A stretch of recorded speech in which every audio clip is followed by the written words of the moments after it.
Yeah. Okay, let's send it for the final thing. So here's the settings I'm going to use. 3000 by 3750, 100%. You know, some people do 4000 by 5000. I find that's too much, especially just to post on Instagram. Like, nobody's going to see that, so whatever. Maybe, you know, I might have to re-render it if a client wants it super high res, but whatever. It's just easier to deal with like somewhat lower resolutions like this. We still have plenty of room to crop with that too, so this is a good balance for me, but pick whatever you want. Let's do denoising data, make sure that's on. I have it on by default. Same with the mist pass. The mist pass settings I'll show you I'm going to use. We can see it right here. So if you actually just go to rendered view and then switch this from, press this drop down right here, switch it from combined over to mist. We can see a preview of the mist pass. And so maybe let's bring that up to like 120, just to get the full range of stuff in here. So that's going to be good. Let's go back to combined on here.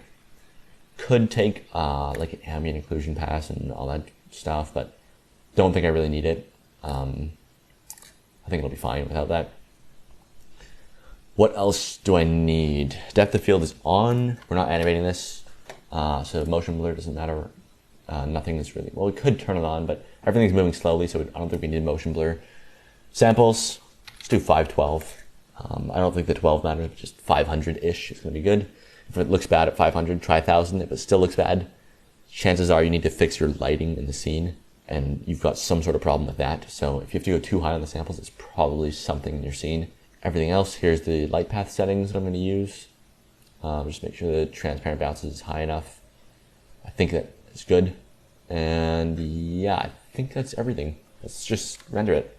I'll do a new slot just to make sure it's fine, and I'll come back once it's done.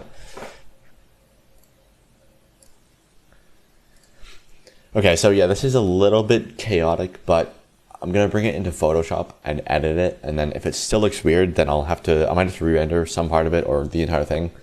But let's just, sometimes when you bring it into Photoshop and you bring out like the contrast and saturation and clarity and all this stuff, it really changes the look of things, and it's kind of hard to tell at this stage what I need to re-render and what I don't.